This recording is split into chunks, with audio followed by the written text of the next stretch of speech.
Grand Rising Soul Fam. So I'm coming on today to share a little Wisdom Keepers story from one of my favorite decks to work with in contemplation with the Gene Keys. This is the Wisdom Keepers deck by Dr. Rosy Arsonsons. And this week we are in Gene Key 1. This is the shadow of entropy, the gift of freshness, and the divine expression of beauty. Programming partner to this one is Gene Key 2, shadow of dislocation, gift of orientation, city or divine expression of unity. United we stand. Today is our Super Tuesday here in the United States. Today is our day of voting. So, the serendipity of us coming together to tell a fresh new story just feels only fitting to share a fresh wisdom story, just to consider the energetics that are out there right now. We have so much polarization, and how can we always find the place of unity, to see in the blue and the red, the purple, and to be able to compassionately witness all sides, to recognize that we are the governor, we are the authority of our experience. We get to write this story, we get to tell this story, share the story as we perceive this story. And we want to invite in all of us to share our voice, because we are the author of our own story. That's our authority that all of us have to govern ourselves. This is our sovereignty. So here we go. It starts off with a Richard Rudd quote that says, "The genius of freshness is to bring something to the world that no other has ever seen before." My wisdom story. People say I was born with a big smile on my face, but as I grew up, I'd suddenly feel sad and depressed without warning, and it scared me.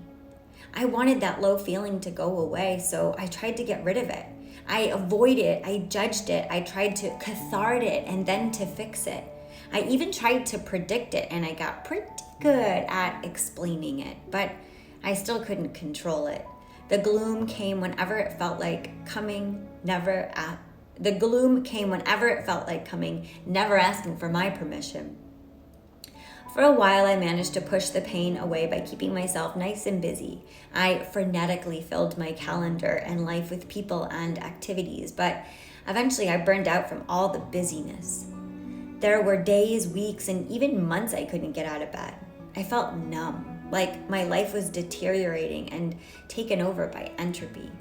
I was convinced something was terribly wrong with my feelings and with me for having them, and I was certain that my sadness was keeping me from creating the life I knew I should have. One day, out of pure desperation, I gave up on judging and fighting the melancholy, and the strangest thing happened. It just went away in its own sweet time, like a cloud floating by, as if it were the most natural thing in the world. And then, to my delight, my creativity peeked out like the sun. Now I allow myself plenty of alone time to simply be. I see my low moments as natural parts of life. I embrace them fully without overanalyzing. The less hard I work at it, the more I find joy and aliveness rising up from within me, as well as a natural desire to express that joy in a creative way.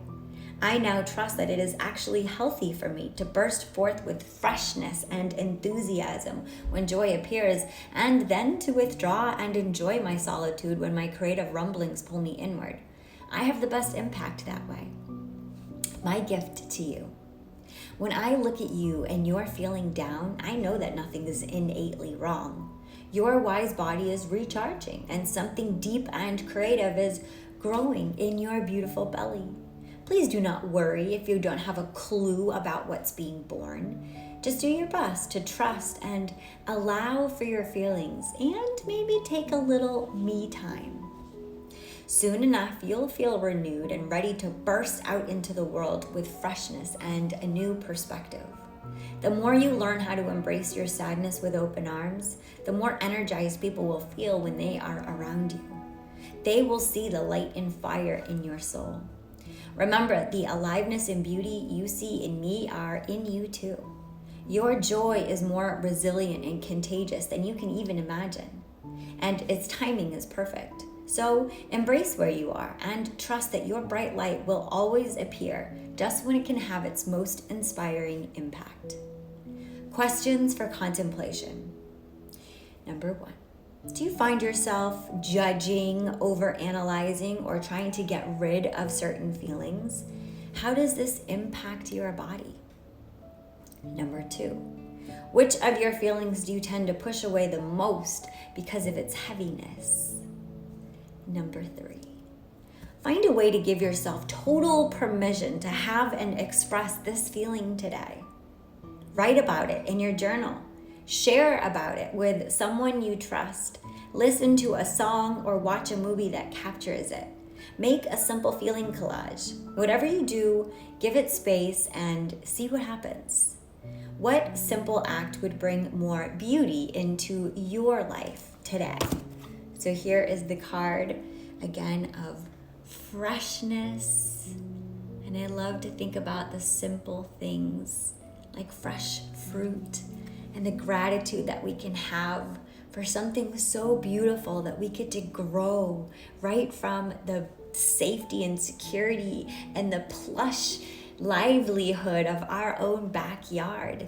Today as we're voting and we're being encouraged to vote, we're being encouraged the freshness of telling a new story, sharing a new story, sharing a story about sovereignty, about how we get to show up for our body, to show up for our home, how we get to protect and keep free the rights of our body, and also the rights of our body and our ability to consciously connect with the natural medicines on our earth.